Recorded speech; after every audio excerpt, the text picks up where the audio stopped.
Haleluya. Kita melanjutkan pengajaran ya. Orang pilihan kita masuki kitab Bilangan pasal ke-15. Kita akan baca agak panjang ya, dari ayat 1 sampai ke 31. Tapi nanti yang sisa saudara baca ya. Tuhan berkenan semua kita oleh kemurahan Tuhan bisa menyelesaikan bab ini. Bilangan 15 ayat 1 sampai ke 31 ya. Kita akan baca sebagaimana tertulis di depan ya. Supaya bacaannya sama. Kita baca 3-4. Berfirmanlah Yahweh kepada Mose dengan mengatakan, berbicaralah kepada Bani Israel dan engkau harus mengatakan kepada mereka, ketika kamu telah masuk ke negeri tempat tinggalmu yang aku berikan kepadamu, maka engkau harus membuat persembahan api-apian kepada Yahweh, satu persembahan bakaran atau korban untuk menggenapi Nasar, atau persembahan sukarela atau pada musim-musimmu yang telah engkau tetapkan untuk membuat bau harum yang menenangkan kepada Yahweh dari kawanan lembu atau dari kawanan domba. Nah, orang yang mempersembahkan persembahannya itu haruslah mempersembahkan kepada Yahweh persembahan sajian 1/10 bagian tepung halus yang diadon dengan 1/4 hin minyak dan 1/4 hin anggur sebagai persembahan curahan. Haruslah engkau mengolahnya atas persembahan bakaran atau atas korban berkenaan dengan seekor domba. Atau untuk seekor domba jantan haruslah engkau mengolah persembahan sajian 2/10 bagian tepung halus yang diadon dengan 1/3 hin minyak dan 1/3 hin anggur sebagai persembahan curahan. Dan kau harus membawanya sebagai bau harum yang menenangkan kepada Yahweh.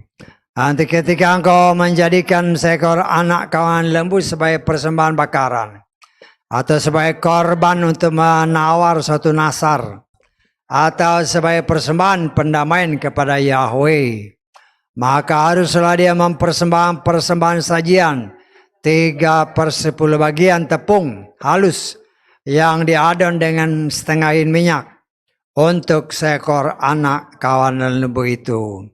Dan haruslah engkau mempersembahkan 1/2 hin anggur sebagai persembahan curahan, suatu persembahan api-apian bau harum yang menenangkan bagi Yahweh. Demikianlah engkau harus melakukannya untuk setiap lembu jantan, atau untuk setiap domba jantan, atau untuk setiap ekor dari anak-anak domba, atau dari kambing-kambing betina. Menurut jumlah yang akan engkau persiapkan, demikianlah engkau harus melakukannya kepada setiap orang sesuai dengan jumlahnya. Setiap penduduk asli haruslah melakukan hal-hal yang demikian ini, yaitu dengan mempersembahkan persembahan api-apian bau harum yang menenangkan bagi Yahweh. Dan ketika seorang pengembara mengembara bersamamu, atau orang yang berada di tengah-tengahmu di antara generasi-generasimu, lalu dia ingin mengolah persembahan api-apian bau harum menenangkan bagi Yahweh, maka seperti yang kau olah demikianlah dia harus mengolahnya. Untuk jemaat ini satu ketetapan bagi kamu, serta untuk pengembara yang mengembara bersamamu satu ketetapan selamanya bagi generasi-generasimu. Untuk kamu demikian jugalah untuk pengembara di hadapan Yahweh. Satu hukum dan satu peraturan berlaku untukmu, untuk pengembara yang mengembara bersamamu. Dan berfirmanlah Yahweh kepada Mose dengan mengatakan, berbicara kepada Bani Israel dan berkatalah kepada mereka, ketika kamu masuk ke negeri tempat yang ke sana aku membawa kamu, maka akan terjadi ketika kau makan dari roti negeri itu, kamu harus menunjukkan sebuah persembahan unjukan kepada Yahweh. Kamu harus menunjukkan persembahan unjukan roti bundar dari adonanmu yang pertama, sebagai persembahan hunjukan dari tempat pengirikan. Demikianlah kamu menghunjukkannya. Dari adonanmu yang pertama kamu harus memberikan kepada Yahweh persembahan hunjukan segala secara turun-temurun. Namun ketika kamu melakukan kesalahan dan tidak melakukan seluruh perintah yang telah Yahweh katakan kepadamu, kepada Mose, bahkan semua yang telah Yahweh perintahkan kepadamu dengan perkataan Mose, dari saat ketika Yahweh memerintahkannya dan seterusnya kepada keturunanmu. Dan seharusnya jika menurut pandangan umat hal ini telah dilakukan dalam ketidakhati-hatian, maka seluruh umat itu harus mengolah seekor lembu jantan muda, anak dari kawanan lembu sebagai persembahan bakaran, bau harum yang menenangkan bagi Yahweh, dan persembahan sajian serta persembahan curahannya sesuai dengan peraturan. Juga seekor anak kambing sebagai persembahan penghapus dosa. Harus imam mengadakan penebusan bagi seluruh jemaat Bani Israel. Maka hal itu akan diampunkan kepada mereka karena dosa ketidakhati-hatian itu. Dan mereka telah membawa persembahan mereka, persembahan api-apian kepada Yahweh dan persembahan penghapus dosa ke hadapan Yahweh karena dosa ketidakhati-hatian mereka. Dan seluruh jemaat Bani Israel akan diampuni jika pengembara yang mengembara di tengah-tengah mereka, karena seluruh bangsa terlibat dalam dosa ketidakhati-hatian. Dan jika satu orang saja berdosa dalam dosa ketidakhati-hatian, maka haruslah dia membawa seekor anak kambing betina berumur setahun sebagai persembahan penghapus dosa. Dan imam haruslah mengadakan penebusan bagi orang yang berdosa ketika berdosa dalam dosa ketidakhati-hatian di hadapan Yahweh, untuk mengadakan penebusan baginya, maka hal itu akan diampunkan kepadanya. Kepada orang asli Bani Israel dan kepada pengembara yang mengembara di tengah-tengahmu, berlaku satu hukum bagimu untuk mereka yang melakukan dosa ketidakhati-hatian. Dan orang yang melakukan tangan mengacung, baik dari orang asli maupun dari pengembara, dia mencerca Yahweh, nah, orang itu harus dilenyapkan dari tengah-tengah bangsanya, sebab ia telah memandang rendah firman Yahweh dan telah melanggar perintahnya. Orang itu pastilah dilenyapkan, kesalahannya ada pada dirinya. Amin. Puji Bapa Yahweh, kita bersyukur ya oleh kasih kemurahan Tuhan. Kita ya kalau saudara baca dalam terjemahan LAI sedikit agak beda lah ya. Tapi intinya sama. Kalau masuk, perhatiin nggak tadi, kalau masuk ke tanah perjanjian ya, mereka diwajibkan untuk membawa persembahan-persembahan ya. Tapi kita lihat di sini ada hal yang kurang jelas. Kita lihat ayat keempat coba ya. Ayat keempat dari bilangan 15 tadi. Dan orang yang mempersembahkan persembahan itu haruslah mempersembahkan kepada Yahweh persembahan sajian 1/10 bagian tepung halus yang diadon dengan 1/4 hin minyak.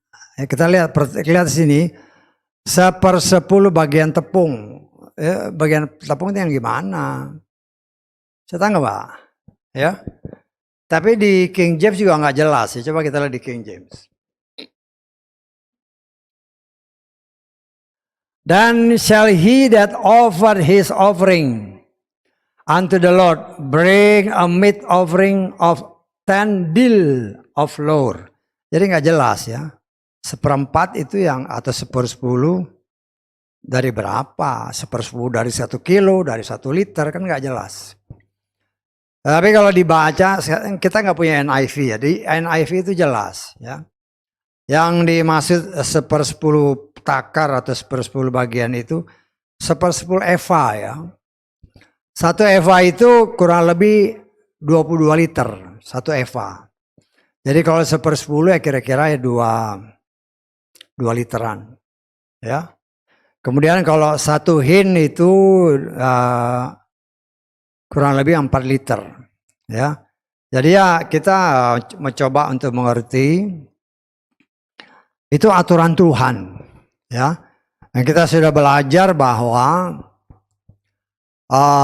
ini semua adalah bagian daripada Torah yang harus dilaksanakan oleh bangsa Israel, ya, secara jasmani. Kalau mereka masuk ke tanah perjanjian, mereka harus memberikan persembahan-persembahan sebagaimana tadi yang tertulis. Baik korban bakaran, entahkah itu lembu, entah itu domba. Ya. Kemudian tadi kita melihat dari bacaan tadi, ya. Kadang-kadang mereka mungkin ada kelalaian. Tadi yang kelalaian, ya. Dan kalau mereka lalai atau tidak melakukan seperti apa yang tertulis, dalam pandangan Tuhan itu dosa. Ya. Sehingga mereka harus memperbaikinya. Kalau dalam terjemahan Lukas disebut korban pendamaian.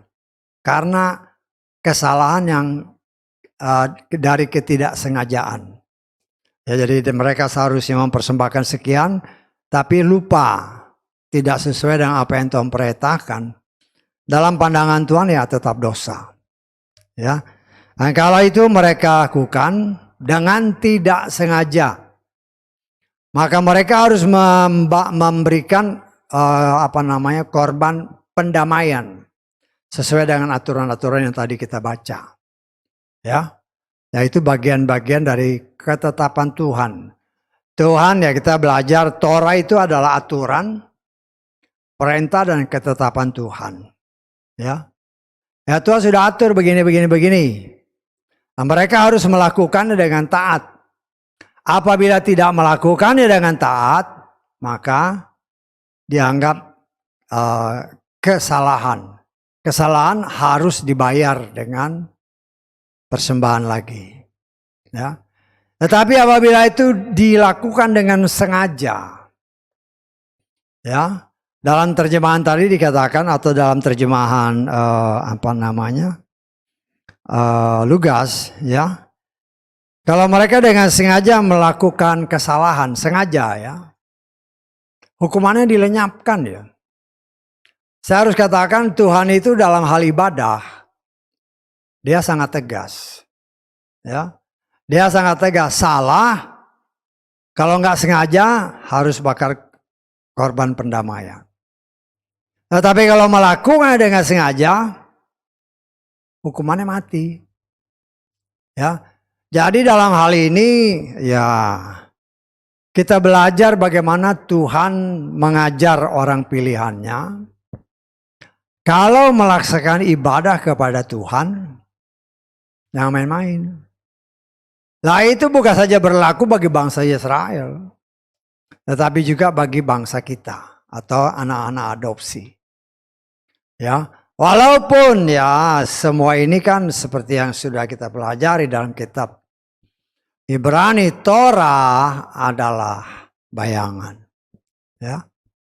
Wujud nyatanya digenapi oleh Yesua, karena itu dia katakan dalam kitab Matius, Aku datang bukan untuk meniadakan Torah, tetapi untuk menggenapinya. Ya, dalam pandangan Tuhan, ya, lembu, domba, sapi dan sejenisnya itu, ya, ada tertulis dalam kitab Ibrani tidak mungkin menghapus dosa. Ya. Karena itu, ya, karena yang kudus itu kan ya kita sudah berkali-kali belajar ini, ya. Yang kudus itu hanya Tuhan, tidak ada yang lain. Hanya Tuhan yang kudus, karena itu firman Tuhan katakan, karena dia yang kudus, maka dikatakan oleh firman Tuhan, dia telah menyiapkan satu tubuh untuk dipersembahkan. Ya, diulang lagi nih ya. Ya karena memang ini ulangan terus. Ibrani pasal ke-10 kita lihat. Ya. Ayat ke-5. Atau mulai ayat ke-4 ya. Sebab mustahil darah lembu jantan dan kambing jantan menghapuskan dosa-dosa. Karena itu ketika datang ke dunia ini dia berkata korban dan persembahan sajian Tidak engkau ingini, tetapi apa? Sebuah tubuh telah engkau sediakan bagiku. Tubuh siapa? Ya harus tubuh Tuhan sendiri. Ya. Berkali-kali kita diingatkan yang kudus itu ya cuma Tuhan. Setelah manusia jatuh dalam dosa, tidak ada satupun yang kudus. Ya manusia aja nggak kudus, apalagi binatang. Ya, karena setelah manusia jatuh dalam dosa, manusia jadi jahat, binatang juga jadi jahat. Ya ingat ya, sebelum manusia jatuh dalam dosa, binatang itu nggak ada yang jahat. Tapi setelah semua jatuh dalam dosa, semua dikuasai oleh si jahat, baik manusia maupun binatang jadi jahat. Karena itu nanti ya berdasarkan firman Tuhan. Ketika setan si jahatnya diikat selama 1000 tahun. Manusia itu kelihatannya baik. Ya, kecuali orang yang memang dipilih untuk memerintah bersama dengan dia 1000 tahun. Itu terbukti pasti baik. Tetapi yang lainnya ya kelihatannya baik karena setannya diikat. Lah termasuk binatang-binatang pun menjadi jinak semua. Ya, karena setannya diikat. Nah, jadi ya itulah kita harus melihat ini suatu hal yang kita harus sangat mengerti ya. Betapa segala sesuatu yang dikuasai oleh si jahat. Ya semua jadi jahat. Nah kita melihat di sini karena yang kudus itu hanya Tuhan. Karena itu dia sendirilah yang dikatakan dalam firman tadi. Yang menyiapkan sebuah tubuh. Sebuah tubuh. Karena itu dikatakan dalam kitab 1 Yohanes pasal 1. Pada mulanya adalah firman. Firman itu bersama dengan Tuhan. Dan firman itu sendiri Tuhan. Dan dalam ayat 14 dikatakan saat Yohanes 1. Firman itu telah menjadi daging. Firman itu telah menjadi manusia. Yaitu Yeshua Masiah. Ya. Jadi ya kita juga, karena kan banyak di luar sana. Ketika ditanya ya, Yeshua itu siapa? Banyak orang Kristen juga nggak mengerti karena terpatok dengan 3 jadi 1. Nah, itu satu kesalahan ya. Jadi makanya banyak orang yang menganggap bahwa Tuhannya orang Kristen itu 3 jadi 1. Ya, ingat Bapa, Anak dan Roh itu ya 1. Bukan 3 jadi 1 ya 1. Bapa itu ya roh, anak itu firman, firman itu juga roh. Roh ya roh. Ya. Nah, kita ini diciptakan serupa dan segambar dengan dia.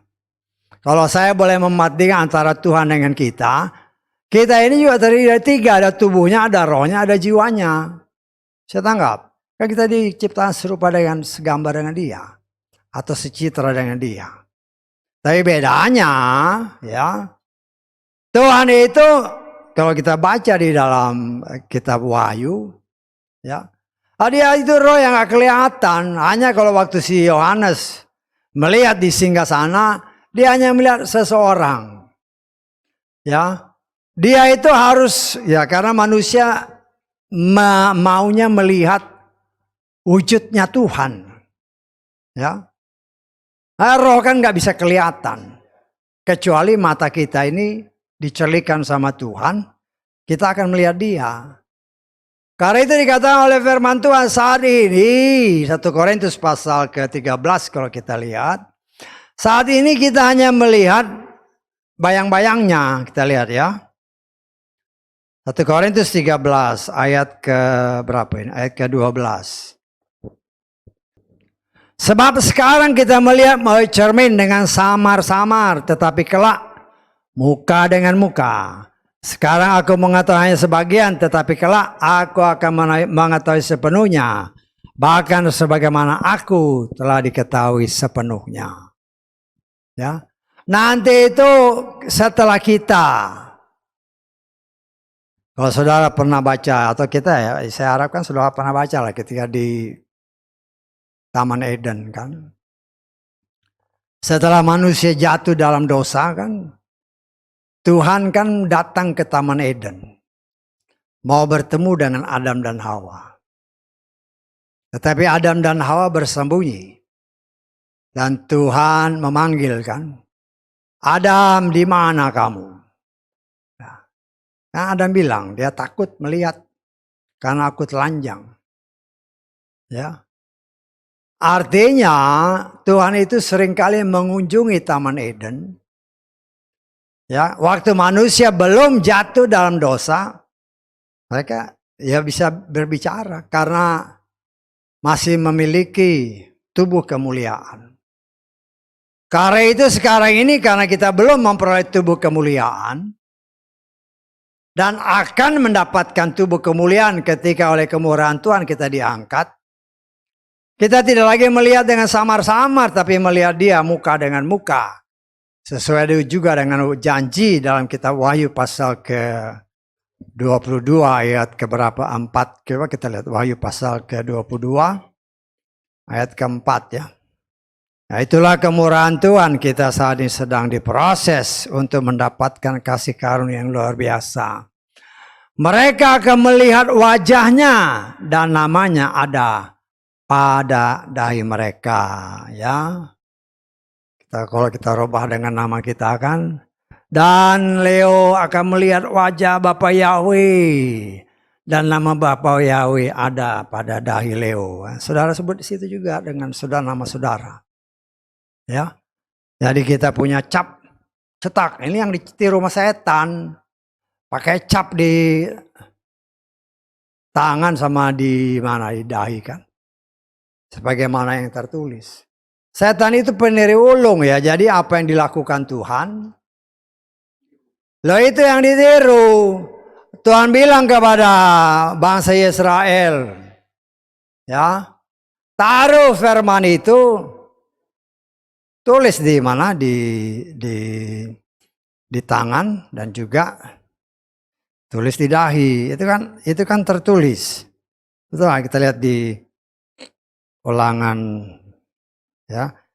Kita lihat di kitab Ulangan pasal keberapa itu 6 atau 11. Kita lihat Ulangan 6. Jadi segala sesuatu yang ada dilakukan oleh atau perintah Tuhan itu ditiru sama setan, ya. Kita lihat Ulangan pasal ke-6 ya, ayat ke berapa ini? Ayat ke-8. Haruslah engkau mengikatkan sebagai tanda pada tanganmu, haruslah itu menjadi lambang di dahimu. Itu firman Tuhan. Tapi setan melesetin sedikit aja. Ya, jadi dia nggak tiru plak serupa tapi nggak sama. Sedangkan tanda di tanganmu, lambang di dahimu. Kita lihat di dalam Wahyu pasal keberapa itu? Pasal 13 ayat ke-16. Serupa tapi nggak sama. Tapi ya kalau orang nggak hati-hati, oh itu sama, nggak sama. Ya. Ayat 13, ayat 16. Dia, ya si setan ini, anasirnya, membuat semua orang kecil, besar, kaya, miskin, merdeka, hamba, supaya dia memberi kepada mereka sebuah tanda pada tangan kanan. Tadi apa? Tadi nggak ada kanannya. Dilihat nggak tadi? Tadi kan hanya di tangan aja. Nah ini dibilang tangan kanan. Dan pada dahi, ya. Nah, kita juga harus ada hikmat. Tangan itu berbicara kekuatan, apalagi tangan kanan. Artinya keahlian. Dan juga dahi ini ya pikiran. Jangan langsung kita bilang, oh dicap itu. Kayak baru-baru itu kan, oh dicap. Kok semua orang-orang percaya ketakutan.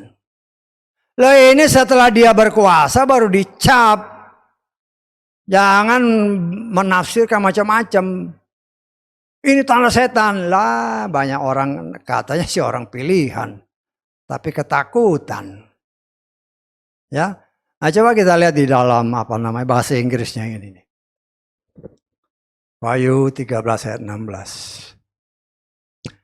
And he calls all, both small and great, rich and poor, free and bond, to receive a mark in their right hand. In the right hand. In. Bukan on. Artinya di dalam. Ini suntikan. Aduh. Baca terjemahan lain. Ada yang on. Saudara mungkin pernah dengar ya orang yang ngomong-ngomong itu. Ini in. Maksudnya di dalam. Ini suntik. Lah. Aduh. Baca terjemahan lain itu on. Jadi ya kita harus lihat. Itu bisa aja orang-orang yang pintar. Punya keahlian, kan tangan kanan. Tapi dikendalikan sama setan. Pikiran juga dikendalikan sama setan. Bukan berarti harus cap begitu. Banyak kan orang, capnya pakai begini. Aduh. Dan itu terjadi kalau setan sudah berkuasa. Kalau belum ya nggak bisa. Dan memang ya waktunya sudah sangat dekat. Ya, banyak orang yang ya karena kurang berhikmat, kadang-kadang menafsirkan dengan macam-macam. Kan ada orang yang saya dengar ada orang itu in bukan on, artinya di dalam. Aduh, gimana? Jadi jangan salah menafsirkan. Kita harus sangat berhati-hati, ya. Kita harus percaya. Kita harus percaya bahwa Tuhan yang saudara dan saya sembah, sebagaimana tertulis, sudah mengetahui bagaimana menyelamatkan orang-orang apa? Orang-orang salehnya. Masih ingat nggak itu? Ya, Tuhan sudah mengetahui bagaimana menyelamatkan orang-orang salehnya. Sehingga mereka ini tidak akan pernah bisa dijamah oleh si jahat. Ya. Karena itu tugas kita yaitu jaga diri baik-baik. Jangan juga sampai, kita baca aja di dalam 2 Petrus pasal kedua ayat ke-9. Jadi firman itu jangan diremehkan ya. Karena yang nulis ini adalah para rasul, para nabi yang memang diurapi Tuhan dan dengan hikmat Tuhan mereka menulis. Lah kita harus percaya. Yahweh, perhatikan, bukan akan mengetahui tetapi sudah tahu. Kan dia itu Alfa dan Omega. Yang sudah dahulu ada, sekarang ada, nanti pun sudah ada. Jadi dia sudah tahu bagaimana melepaskan orang-orang saleh dari pencobaan. Sudah tahu caranya. Nah sekarang yang menjadi masalah, apakah kita saleh? Lah itu yang harus kita kejar. Bisa tanggap saudara? Ya, jadi jangan sampai salah. Kan sekarang ini kan lagi zamannya orang, 3,5 tahun kesukaran. Terbagi 2. 3,5 pertama, 3,5 kedua. Suka dengar itu enggak? Suka kan? Itu hati-hati ya. Sekarang kalau mau saya tanya lah. Menurut tafsiran banyak orang saat ini, orang yang menamakan diri orang Kristen, Yesus itu melayani sebagai, waktu dia mulai melayani umur kurang lebih 30 tahun. Berapa tahun dia melayani? Ya, 3,5 tahun. Dari mana dapatnya itu? Dari mana 3,5 tahunnya? Loh itu harus tertulis. Itulah yang dikatakan dalam kitab Daniel. Setengah pekan yang pertama itu sudah digenapi Yeshua. Jadi jangan punya pikiran lagi 3,5 tahun pertama, 3,5 tahun kedua. Tetapi kalau ngomong, Yeshua melayani 3,5 tahun. Dari mana 3,5 tahun itu? Dan kita harus ingat bahwa itu adalah untuk bangsa Israel khususnya. Bisa tanggap? Kan semua orang pasti ya orang Kristen kalau ditanya. Berapa tahun Yeshua melayani? 3,5 tahun. kalau ditanya balik, dari mana itu dapatnya? Dari mana dapatnya? 3,5 itu. Jangan hanya ngomong tapi nggak ada firmannya yang kau bisa unjukin. Lah itulah yang saya ajarkan kepada saudara. Memang banyak orang di luar sana menyatakan 3,5 tahun pertama, 3,5 tahun kedua. Dari mana kau dapat itu? Lah itu yang dia dapat dari mana? 1 minggu terakhir dari 70 minggunya Daniel. Tapi nggak lihat bahwa setengah minggu sudah digenapi oleh Yeshua. Itulah yang tadi saya tanya. Berapa tahun Yeshua? 3,5 tahun. Nah itulah yang setengah minggu pertama. Bisa tanggung nggak? Ya. Jadi jangan sampai sama dengan orang dunia yang bilang 3,5 tahun kesukaan pertama, kemudian 3,5 tahun yang kedua. Dari mana ayatnya? Semua itu untuk bangsa Israel. Ya, kita baca lagi supaya jangan saudara terbawa-bawa arus dengan penafsiran yang macam-macam. Ya, akhirnya bisa ketipu ya. Kita lihat Daniel pasal ke-9. Kita baca ayat 24. Nah, perhatikan baik-baik ya. 70 pekan telah ditetapkan atas apa? Bangsamu. Bangsa siapa? Bangsa Yisrael. Ingat, bukan bangsa lain. Bangsa Yisrael. Kemudian untuk pelanggaran, untuk menghakimi dosa, untuk menghapuskan kesalahan, untuk mendatangkan kebenaran yang kekal, untuk memantapkan penglihatan, nubuat, mengurapi yang kudus. Ya. Kemudian kita lengkap coba. Dan ketahui serta bahwa dari saat perkataan itu keluar untuk memulihkan, untuk membangun kembali Yerusalem, supaya sampai kepada Mesias. Sampai kepada Mesias, yaitu Yeshua. Saya tanggap. Lah ini yang tadi saya tanya itu. Kau bilang saudara orang Kristen, kau ditanya berapa tahun Yeshua melayani? 3,5 tahun. Kalau ditanya balik, dari mana kau dapat itu? Harus tertulis, bukan hanya asal cuap-cuap aja. Karena itu saya katakan, ya, kalau di luar sana ada 3,5 tahun kesukaan pertama, terus 3 tahun kedua, itu nggak ngerti firman orang itu. Nggak ngerti, karena 3 tahun yang pertama itu sudah digenapi oleh Yeshua, sebagaimana tertulis. Ya, kita ulangi aja lagi supaya kita lihat sini. Sampai kepada Mesias, lamanya adalah pertama 7 pekan. Ya, kita sudah pernah belajar, kita sudah pernah diberitahu kan 7 pekan, terus 62 pekan.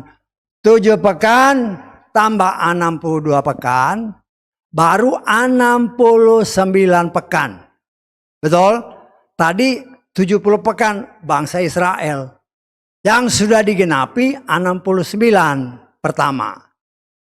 Kita sudah belajar bahwa 7 pekan pertama itu 7 pekan 7 kali 7 49 tahun untuk membangun bait suci.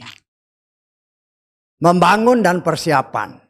Karena berdasarkan kitab Yohanes pasal kedua, ketika Yeshua berkata kepada orang-orang Israel, para nabi, para ahli Taurat, robohkan bait suci ini. Dalam 3 hari aku bangun. Yeshua, mereka berbicara 46 tahun bangun ini. Kalau berdasarkan ini 49 tahun. Ya 46 ditambah 3 tahun persiapan. 49 pekan. Ya 49 apa namanya? Tahun. 7 kali 7, 49 tahun. Ya. Dari setelah 49 tahun tambah 62 pekan. 62 kali 7. Lah itu baru 69 pekan. 67 tambah 62 baru 69 pekan. Tuhan tetapkan 70 pekan, jadi masih 1 minggu. Orang di luar ribut, 1 pekan sisa. Itu 3,5 tahun kesusahan pertama, 3,5 tahun kedua. Lah ketika kalau saya tanya, Yeshua jadi melayani waktu dia jadi manusia, jadi Mesias di bumi berapa tahun? 3,5 tahun kan? Semua orang bilang 3,5 tahun. Kalau ditanya balik, dari mana itu dapatnya? Itu ya dari sini. Kita lengkap dari ayat kepada ayat berapa ini? Ayat ke-27. Dan dia akan mendukung perjanjian dengan banyak orang selama satu pekan terakhir kan. 7 ditambah 62 baru 69 pekan. Tadi dikatakan kepada Daniel 70 pekan ditetapkan untuk bangsamu. Ya baru 69. Tetapi satu pekan terakhir pada pertengahan pekan itu setengah pekan. Ya setengah pekan itu akan yang korban persembahan terhenti. Kan dikatakan dalam Ibrani tadi. Ya. Lembu dan sapi tidak akan bisa menguduskan. Sebuah tubuh sudah dipersiapkan. Karena itu, sejak Yeshua sudah dikorbankan dalam setengah pekan yang pertama. Yaitu 3,5 tahun yang Yeshua melayani. Kan persembahan berhenti. Karena bersama Ibrani tadi, sebuah tubuh sudah dipersiapkan. Bisa tangkap enggak? Jadi kalau orang bilang di luar sana, 3,5 tahun pertama kesukaran besar, sekarang kita sedang hadapi. Habis itu 3,5 tahun kedua, dari mana kau dapat itu? Itu satu pekan Daniel. Terus Yeshua melayani berapa tahun? 3,5 tahun, dari mana kau dapat? Setanggap? Loh kita harus agak kritis ya. Agak kritis dalam melihat ini. Jadi saya menganggap orang yang menafsirkan 1 pekan terakhir itu 3,5 itu nggak ngerti firman. Karena yang setengah pekan itu sudah digenapi oleh Yeshua. Lah kalau orang seperti saya tanya tadi, dari mana berapa tahun Yeshua melayani? 3,5 tahun. Dari mana dapatnya? Ya dari sini. Saya tanya maksudnya. Dari sini, karena setelah Yeshua dikorbankan, persembahan dihentikan.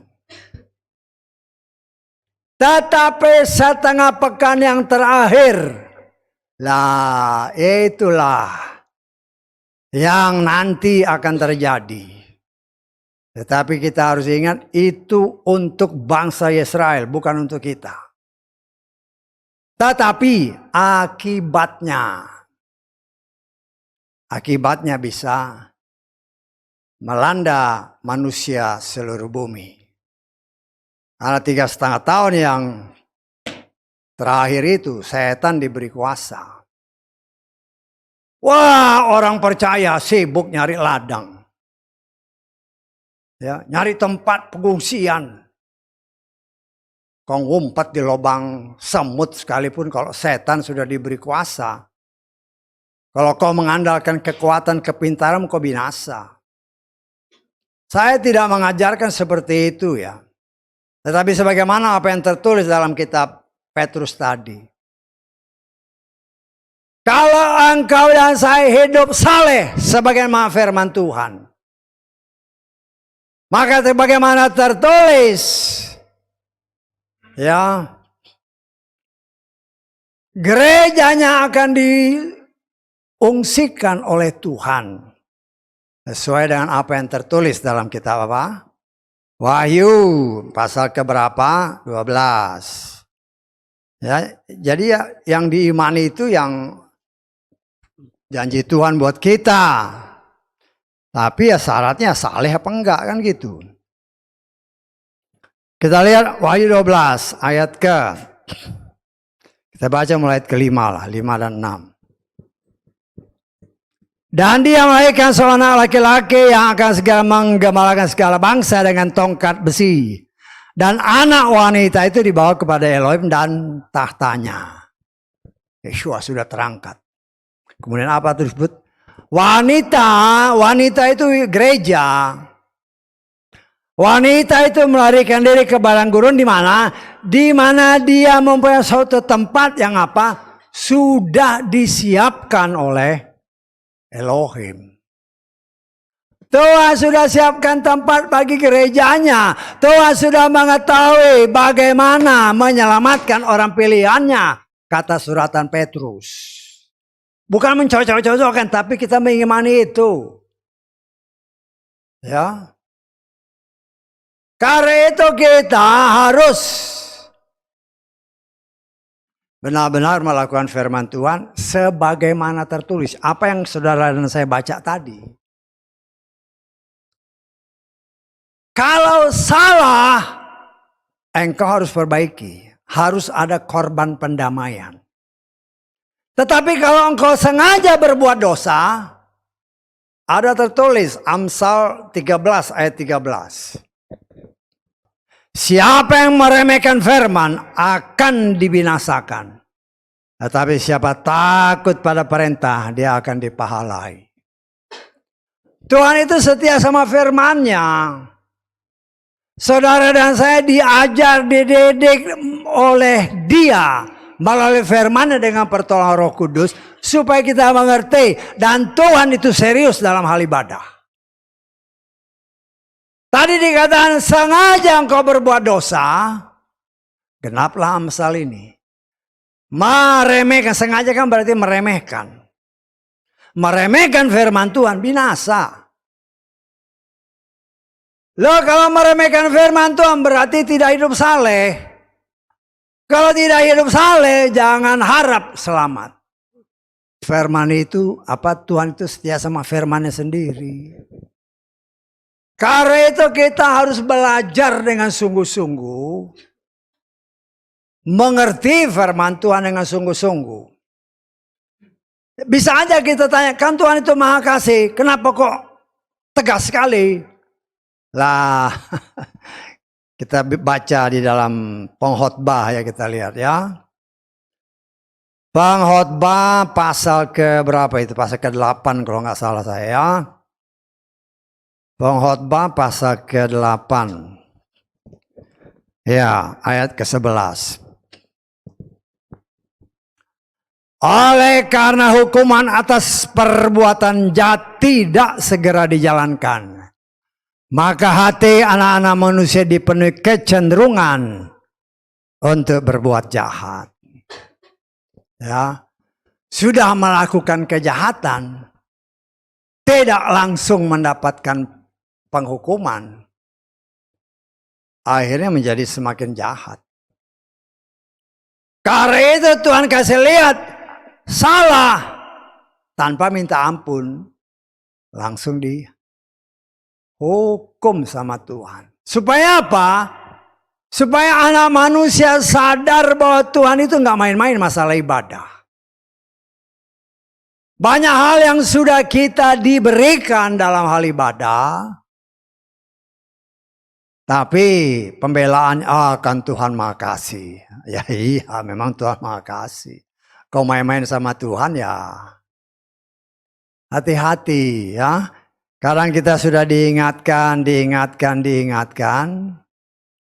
Tetapi ya seringkali juga semakin mengeraskan hati. Kita baca ya. Amsal pasal 1 kita baca mulai ayat 24 coba ya. Sebab aku telah memanggil dan kamu menolak. Aku telah mengulurkan tangan dan tidak ada yang menyambutnya. Tetapi kamu telah mengabaikan semua nasihatku dan tidak menginginkan peringatanku. Maka perhatikan, aku juga akan menertawakan malapetakamu. Aku akan mencemooh ketika ketakutanmu datang. Apabila ketakutanmu datang ke atasmu seperti badai dan malapetaka melanda, seperti puting beliung apabila kesukaran dan himpitan menimpa kamu. Perhatikan ayat ini. Pada waktu itu mereka akan berseru kepadaku, dan aku tidak akan menjawab. Mereka akan mencari aku, tapi tidak akan menemukan aku. Ya, Nah, seringkali kan hal-hal seperti ini terjadi. Ketika lagi dalam kesulitan, wah menangis-nangis. Minta tolong memanggil nama-nama yang kudus. Bapak Yahweh tolong, Bapak Yahweh tolong. Kalau lagi senang-senang lupa. Loh ini, dia panggil-panggil, engkau mengabaikannya. Tetapi ketika Tuhan izinkan sesuatu terjadi kepada anak-anaknya, kemudian mereka memanggil, Tuhan bilang, dia abaikan. Karena itu kita melihat Tuhan tegas dalam hal ibadah. Saudara dan saya sedang dilatih oleh Tuhan. Karena nanti kerja kita di sana tuh hanya ibadah terus, memuja Dia, memuliakan, tapi nggak capek-capek. Nggak capek-capek. Ya. Kita happy-happy di sana. Itu janji Tuhan. Ya. Tetapi untuk memperoleh apa yang Tuhan janjikan, segala benih-benih yang dari si jahat yang menguasai sejak kita ada dalam kandungan ibu kita, itu sedang dikikis habis oleh Tuhan dengan caranya. Melalui firman-Nya apabila kita mentaati firman itu. Ya, kita diajar untuk belajar taat. Walaupun kita menyadari kita berusaha untuk mentaati firman Tuhan seutuhnya, di dalam kenyataan masih gagal juga. Karena itu dalam masa pemurnian yang seringkali diwartakan oleh mulut ini, dengan hikmat Tuhan, saudara dan saya dimurnikan sebagai emas murni, hanya mencapai 99% murni. Karena yang pemurnian hanya terjadi karena campur tangan Tuhan. Nah itulah yang harus kita ingat. Karena itu saat ini kita sedang diproses. Firman itulah yang memurnikan saudara dan saya. Sehingga kita memiliki jiwa Yeshua yang seringkali didoakan dari tempat ini. Mempunyai pikiran, perasaan, kehendak seperti Yeshua. Kan harus ditanya kenapa? Karena nanti kita akan memerintah bersama dengan Dia. Bukan lagi dengan jiwa kita. Tetapi jiwa Yeshua. Tubuhnya kita, tetapi jiwanya Yeshua. Kita memerintah bersama dengan Dia 1000 tahun di muka bumi ini. Karena itu saudara dan saya dibentuk semua benih-benih yang berasal dari si jahat. Sejak kejatuhan Adam dan Hawa. Kurang lebih 6000 tahun yang lalu. Sudah tertanam kepada manusia sampai saat ini, termasuk kepada kita. Karena itu kita sedang dimurnikan. Dan hanya Tuhan yang bisa memurnikan. Karena itu dikatakan oleh Yohanes Pembaptis, aku membaptis kamu dengan air. Tetapi Dia yang datang sesudah aku, yaitu Yeshua, akan membaptis kamu dengan Roh Kudus dan dengan api. Ya, tapi ya itulah namanya pelayan Tuhan. Dibaptis dengan kesukaran. Di mana pikirannya? Di mana hikmatnya? Kan jelas dikatakan dalam Matius pasal ke-3 ayat ke-11. Coba kita lihat. Ya. Matius pasal ke-3 ayat 11. Sesungguhnya aku, Yohanes Pembaptis, membaptis kamu dalam air untuk pertobatan. Tetapi yang datang sesudah aku, yaitu Yeshua, Dia lebih berkuasa daripada aku. Yang tentang Dia aku tidak layak untuk membawa kasutnya. Dia, Yeshua, akan membaptis kamu dalam Roh Kudus dan api. Ya, jadi ya kadang-kadang orang ya pelayan-pelayan Tuhan karena nggak menyimak ayat-ayat ini. Jadi menganggap, oh baptisan api, baptisan kesukaran. Dari mana kau tafsirkan itu? Memang kita boleh nafsirkan. Tapi tafsirkan itu harus ada dasarnya. Dasarnya yaitu firman. Kan jelas baptisan itu Yesua yang lakukan, bukan kesukaran. Kita harus ingat ya, kesukaran itu bukan dari Tuhan. Ya, masalah itu bukan dari Tuhan. Tapi kesukaan masalah itu ya karena dosa kita, karena kelakuan kita. Dan Tuhan tidak membaptis dengan kesukaran. Karena itu kita dibaptis dengan api. Jiwa kita berdasarkan Yakobus pasal ke-1 ayat ke-21. Yakobus 1 ayat 21. Sebab itu dengan menyingkirkan segala kotoran dan banyak kejahatan, terimalah dengan kelembahan lebutan firman yang ditanam. Yang apa? Dapat menyelamatkan jiwamu. Berbicara jiwa, pikiran, perasaan, kehendak. Dibersihkan oleh firman. Dibersihkan oleh api. Firmanku adalah api. Dan palu godam yang menghancurkan hati-hati yang keras. Ya, nah, kita melihat di sini cara Tuhan yang luar biasa. Ya, dahulu pelanggaran terhadap firman mati. Supaya apa? Supaya jangan sampai orang meremehkan firman. Dan kalau saudara baca ayat-ayat selanjutnya 32 dan seterusnya. Kedapatanlah seorang yang nyari kayu pada hari Sabat.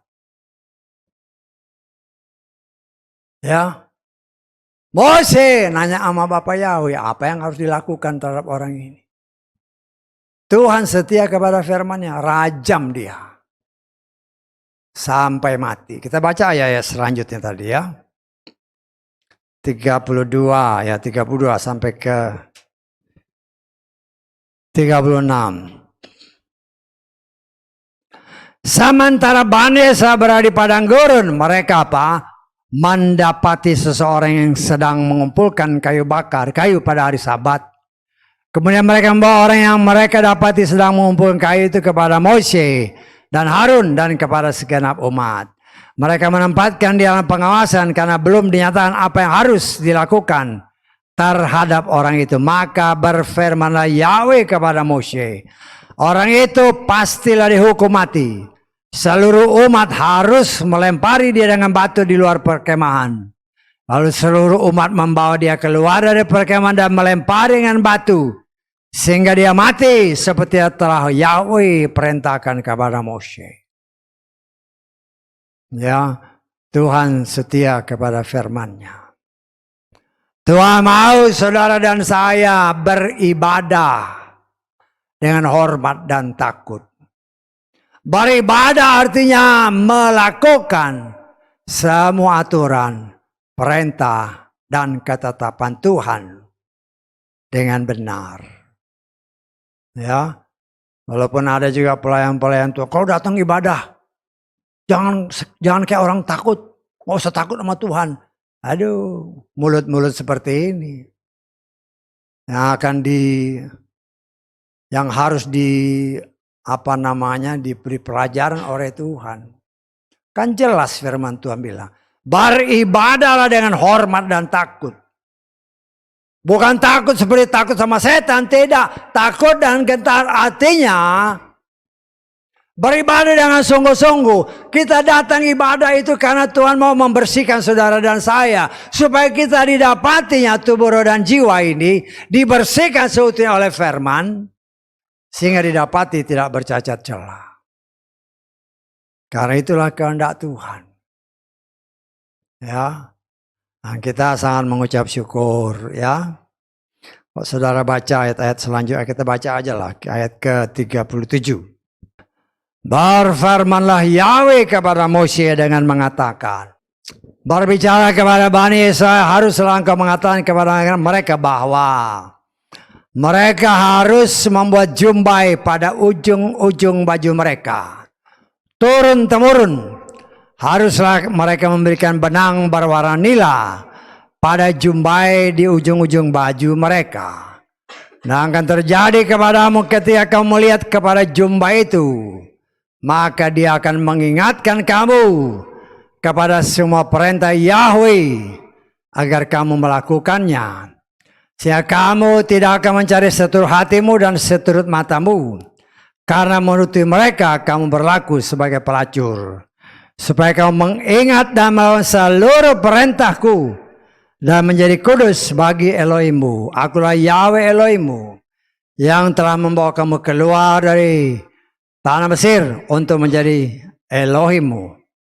Akulah Yahweh Elohimmu.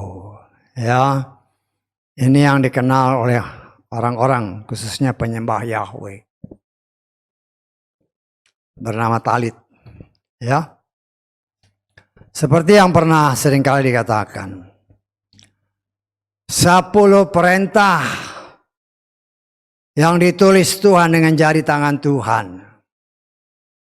yang diberikan kepada Moshe.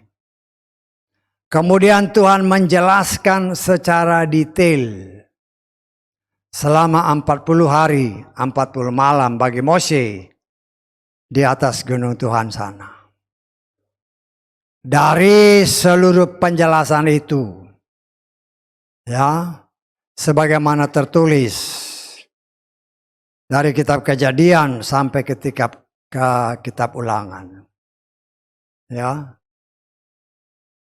berdasarkan, nah ini harus diingat ini, berdasarkan perintah atau perhitungan para rabi, bukan Moshe ya, para rabi. Mereka menghitung aturan perintah dan ketetapan, jumlahnya ada 613. Ya. Yang terdiri dari 2 bagian besar.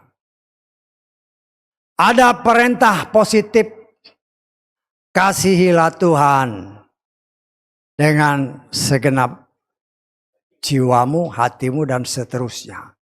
Hormatilah orang tuamu dan seterusnya. Perintah positif ada 248. Perintah negatif, jangan membuat patung, jangan menyembah ilah lain, jangan membunuh, jangan mencuri, jangan berzina. Ada 365 perintah negatif yang jangan. Saya tanggap. 200 berapa tadi?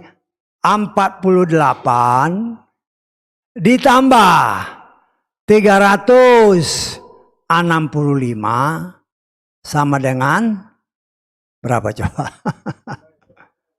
Berapa? 613. Coba kita lihat. Anak 248 ditambah 365. 613 aturan, perintah, ketetapan. Itu yang hitung para rabi ya. Jadi saya tafsirkan ya mungkin zaman Yeshua. Ya, Moshe nggak ada kesempatan untuk ngitung itu.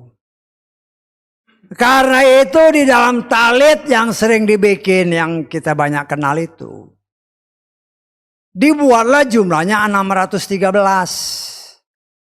Saya tangkap, jangan dibalik. Jangan dibalik karena ada orang, oh itu 613 karena talitnya 6. Talit itu niru dari sini. Jangan dibalik, saya tangkap. Talit itu yang jumlah 613 itu dari 248 perintah positif ditambah 365 perintah negatif yang jangan itu jumlahnya 613 tadi. Bisa ditangkap. Kelihatannya baik. Tetapi kalau kita bandingkan tadi dengan ayat-ayat yang kita baca dari Bilangan 15 ayat 1. Tuhan tegas dengan aturannya. Jelas dikatakan buat jubah itu di bajumu. Bisa tanggap? Lo talit yang sekarang itu di baju atau di mana? Itu bukan baju. Jangan sampai kita ketipu. Dulu ada waktu baru-baru dulu kan, ada seorang pelayan Tuhan datang dari Jawa Tengah. Pak, dengan bangganya. Itu waktu Yesua jalan-jalan, ada perempuan yang megang jubahnya itu talit, Pak. Loh, oh iya itu talit. Loh, apa benar kan gitu kan? Kita baca di dalam Lukas 8 ayat 44. Dengan mendekati dari belakang ia menjamah apa? Jubahnya. Saudara bisa bedakan jubah sama kain, bisa tahu bedanya. Loh, yang dipakai mereka sekarang itu apa? Di kain kan? Betul nggak? Memang tujuannya untuk mengingat. Ingatnya waktu ibadah, penyembah Yahweh kan? Ya ini sih belak-belakan aja biar juga mereka dengar. Itu namanya munafik. Waktu ibadah pakai. Wah. Ingat firman karena lihat ini kan. Begitu keluar tempat ibadah, simpen. Tuhan bilang taruh di jubah. Taruh di baju. Dan Yesua memang di jubahnya. Bukan pakai kain gitu. Loh sekarang kalau kita mau mau tetap di aturan Tuhan. Kira-kira benar nggak dia pakai yang dipakai kain-kain itu? Loh setan. Kalau orang Israel belum menerima Yesua.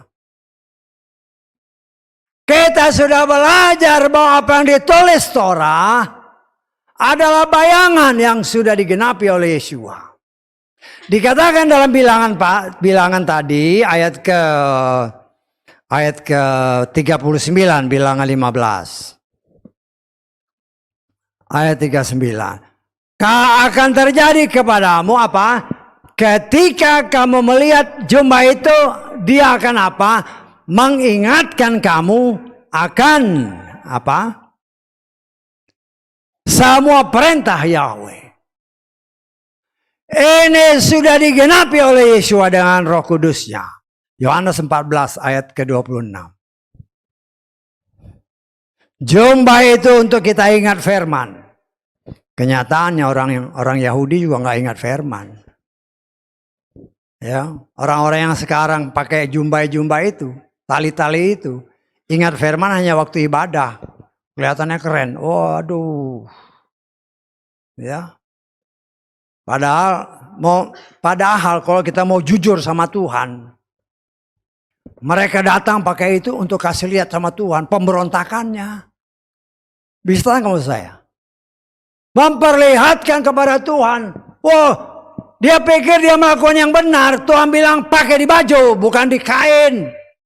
Engkau berontak terhadap Tuhan, mau kasih unjuk lagi pemberontakanmu. Orang seperti ini, ya, kalau tadi orang yang kerja ngambil kayu pada hari Sabat dirajam, ya orang seperti ini pun harus dirajam.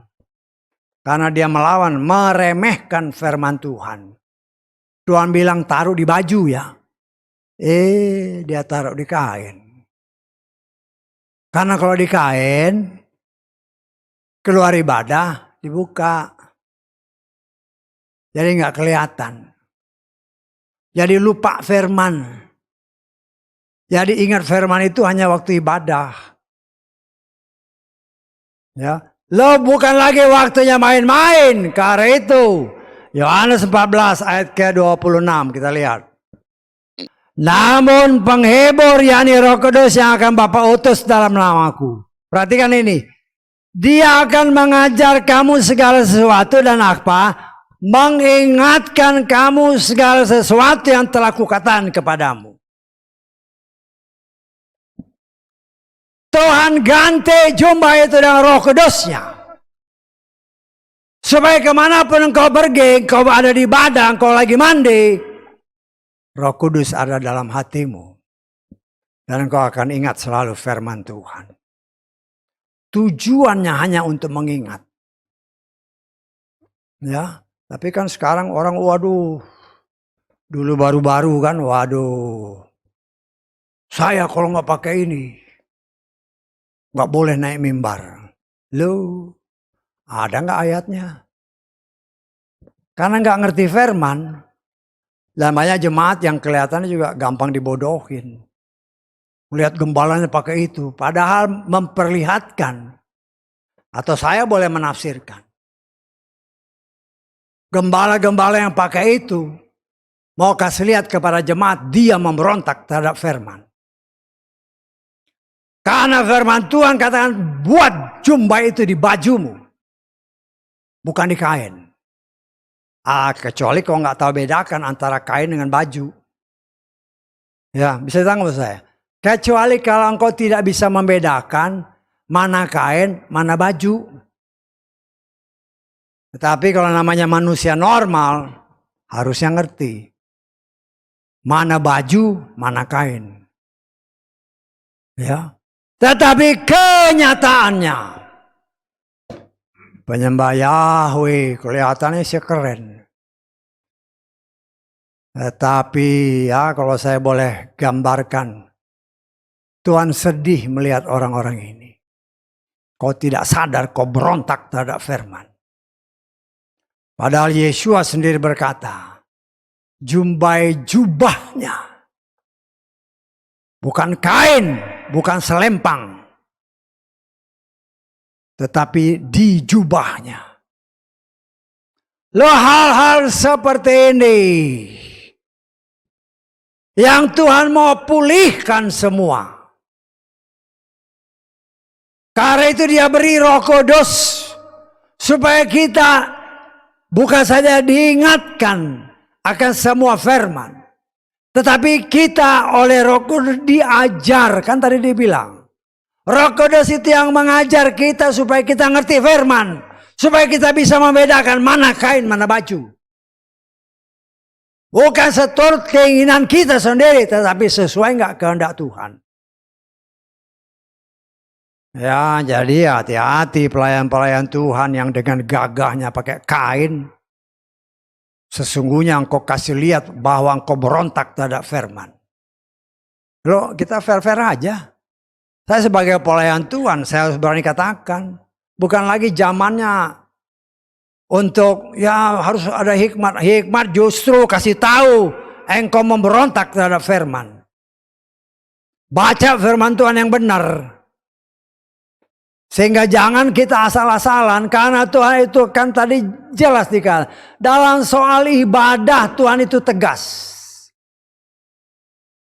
Rajam. Ya hukum mati. Ya. Lah sekarang sebagaimana tadi kan. Ya mungkin karena engkau nggak tahu. Nggak bisa membedakan mana jubah mana kain. Dan ketika engkau dengar khotbah ini kau disadarkan. Datanglah minta dengan kerendahan hati menghadap Bapa Yahweh. Tuhan ampuni aku. Ya seperti tadi kan. Ada korban untuk pemulihan. Karena nggak ngerti mana kain mana baju. Hanya ikut-ikutan orang Yahudi, lihat orang Yahudi. Bukan orang Yahudi yang menyelamatkan kita. Ingat ya, bukan orang Yahudi yang menyelamatkan kita. Tetapi Tuhan memberikan firman-Nya melalui orang ini karena mereka adalah orang pilihan. Yang menyelamatkan kita adalah firman yang Tuhan berikan melalui mereka. Bukan ikut tingkah laku mereka. Karena itu Yeshua sendiri jelas-jelas katakan di dalam Matius ke-23 kalau saudara baca ayat-ayat itu. Ya. Orang-orang ahli-ahli Farisi, ahli-ahli Torah. Ya bisa baca tapi ya itu tidak melakukannya. Dia menaruh kok tapi dia sendiri nggak mau dipasang kok itu. Lah itulah yang terjadi pada akhir zaman ini juga. Nah, kita sebagai anak-anak Tuhan yang sedang belajar Torah ini. Meditasikan lagi firman ini. Benar gak sih? Di meditasi aja firman ini. Tuhan tegas dalam hal ibadah. Engkau tidak ikut, kau binasa. Nah, saya sangat percaya. Kalau orang-orang ini mengeraskan hati, termasuk kita. Tidak melakukan sebagaimana tertulis. Maka apa yang tertulis saya dalam Wahyu pasal 12. Gerejanya disingkirkan. Kalau kita tidak taat, engkau bukan gereja Tuhan. Ya, engkau bukan gereja Tuhan. Ya, maka jadi tanda tanya besar. Kalau orang-orang ini mengatakan diri orang pilihan, masih cari-cari tempat pengungsian. Ya, imanmu memang mengungsi, artinya jangan harap kau diangkat. Saya tidak mengajarkan untuk cari tempat pengungsian. Tempat pengungsian kita sebagaimana tertulis adalah Yeshua Masiah. Bukan kebun-kebun, bukan tempat di gunung-gunung. Ya, bukan. Kita harus ada hikmat, arahkan pandangan kita kepada Dia. Kan jelas kita sudah belajar. Yesus adalah tempat pengungsian kita. Bukan ya ladang-ladang. Ya memang pelayan-pelayan Tuhan memang ya dulu karena kita kurang ngerti kan. Ya ikut-ikutan seperti itu. Ikut-ikutan apa ya itu. Oh kita beli tanah. Kita tanam-tanam. Nanti kalau masa kesukaran besar. Ya, kalau setan sudah diberi kuasa waktu itu, ya dia tutup semua sumber air. Dari mana kau dapat air? Mati semua pohon-pohonmu. Kenapa? Karena kau andalkan manusia. Tetapi yang Tuhan mau bagi saudara dan saya adalah andalkan Tuhan. Dialah tempat pengungsian saudara dan saya. Ya. Ya memang dengan media massa sekarang kan begitu banyak cara-cara orang yang memberikan khotbah-khotbah. Ya enak didengar. Tapi sesuai nggak dengan firman? Kalau nggak sesuai ya hati-hati. Ya. Jangan hanya untuk menyenangkan telinga, tapi membinasakan. Karena itu apa yang kita dengar kata firman Tuhan. Hati-hati dengan apa yang kau dengar. Jangan sampai hanyut terbawa arus. Kalau terbawa arus ya mati udah. Kan terbawa arus kan mati pasti. Arus dunia. Tuhan mengajarkan dialah juru selamat. Jangan buat dirimu mencari keselamatan melalui pengungsian-pengungsian. Artinya kalau saya boleh tafsirkan, orang yang sudah menyiapkan tempat-tempat pengungsian, dia menyiapkan diri bukan untuk diangkat, tetapi untuk mengalami penyiksaan besar. Kenapa? Karena ada pelayan Tuhan yang berbicara. Kita dimurnikan dengan masuk ke dalam kesukaran besar. Ya sudah, main kau tangkap aja. Padahal itu tidak sesuai firman. Karena itu saya sebagai pelayan Tuhan harus mengatakan. Apa yang saya dengar harus saya katakan. Mungkin membuat telinga orang merah. Tetapi kalau itu sesuai firman, belajar untuk mengerti dan mempraktekkan dengan pertolongan Roh Kudus, bukan dengan kekuatan kita. Kita tidak akan pernah bisa mengingat firman, tidak akan pernah bisa mengerti firman, dan tidak mungkin kita bisa melakukannya dengan benar tanpa Roh Kudus. Karena itu kita perlu Roh Kudus. Dan firman Tuhan jelas mengatakan, Roh Kudus hanya diberikan kepada anak-anak Bapa Yahweh. Artinya, tidak semua orang dianugerahi oleh Roh Kudus dari Bapa Yahweh. Kenapa? Karena tidak melakukan sebagaimana apa yang sudah diatur oleh Tuhan. Engkau menjadi anak, maka manusia lamamu harus dikubur melalui baptisan. Ya, tetapi itulah kita melihat, saudaraku yang dikasihi oleh Bapak kita yang ada di sini. Kita sama-sama belajar. Saudara belajar, saya belajar. Mohon pertolongan Roh Kudus. Karena seringkali dari tempat ini, saya mengajarkan kita semua.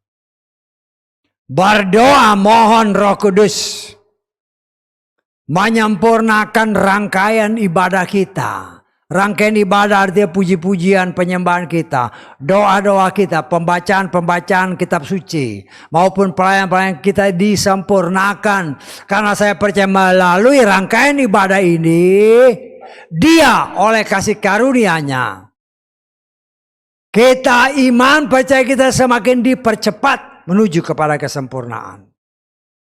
Karena tanpa Dia nggak mungkin. Kenapa saya berdoa atau mengatakan seperti itu? Karena saya rindu kita semua diangkat. Kau yang ada di sini, kau yang ada di luar sana. Waktunya bukan lagi main-main. Ya. Tapi kan ya itu keselamatan itu. Firman Tuhan katakan Filipi pasal 2. Kerjakanlah keselamatanmu sendiri. Saya sebagai pelayan Tuhan hanya bisa memberikan masukan-masukan, arahan-arahan.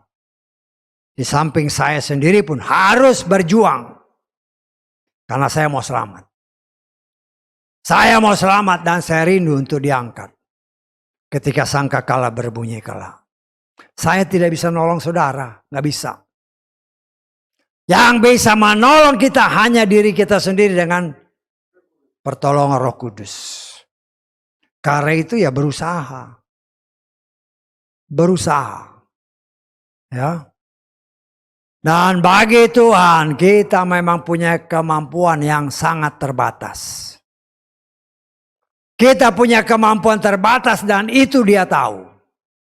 Tapi kalau kita merendahkan diri, Dia yang tidak terbatas sanggup membuat kita mampu bertumbuh sesuai kehendak-Nya. Dia tegas dalam hal ibadah. Kenapa? Karena Dia mau saudara dan saya selamat. Karena itu rencananya. Karena itu saudaraku yang dikasihi oleh Bapa Yahweh. Dari semua yang kita baca tadi, ya kita melihat Tuhan tegas dalam hal ibadah. Saudara kita yang di sini dan saudara yang di luar sana. Saya sih nggak ngelarang kok pakai kain-kain itu. Tapi kain itu jadi berhala. Saya katakan kain itu jadi berhala. Ya. Jadi kalau ibadah harus pakai itu. Padahal itu salah. Itu tidak sesuai firman.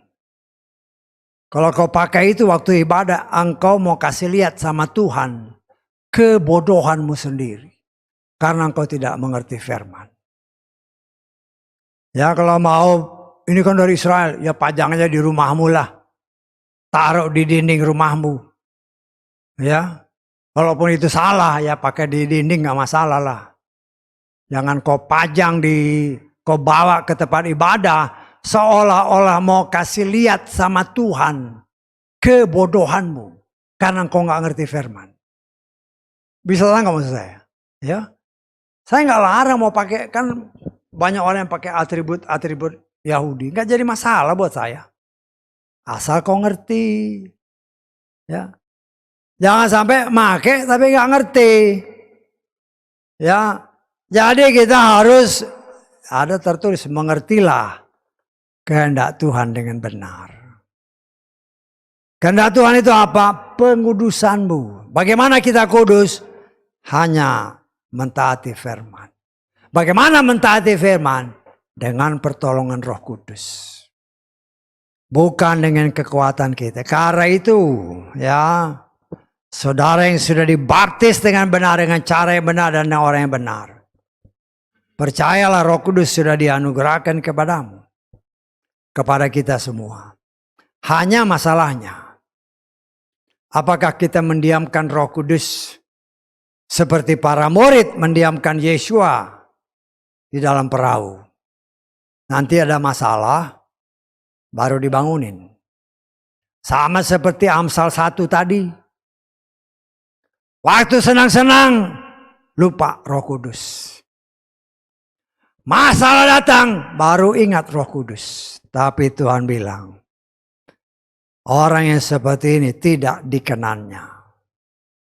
Kita belajar, Bapa Yahweh ada tertulis memang mengasihi semua orang. Tetapi ingat kasih Tuhan, ingat juga kekerasannya. Dia mengasihi saudara dan saya, dia mau saudara dan saya selamat. Kali itu mari kita belajar bersama-sama, bukan saja mengerti firman dengan benar, tetapi mempraktekkan dengan benar. Karena hanya firman itu yang dapat menyelamatkan kita. Haleluya, amin. Mari kita bangkit berdiri.